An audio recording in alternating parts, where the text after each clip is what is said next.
TNPSC previous year क्वेश्चनல ஒரு some பார்க்கலாம். So 235 38 452 45 எனில் 345 னா என்னன்னு கேட்டிருக்காங்க. சோ இந்த சம்முக்கு உண்டான ரிலேஷன்ஷிப் என்ன இருக்குன்னு ஃபர்ஸ்ட் பாருங்க.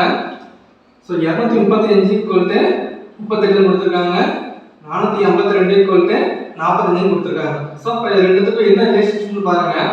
சோ ஸ்கொயர் பண்ணா 4 3 ஸ்கொயர் பண்ணா 9 5 ஸ்கொயர் பண்ணா 25. சோ அப்ப டோட்டலா என்ன வருது 38. சோ அதே மாதிரி இத ஸ்கொயர் பண்ணுங்க.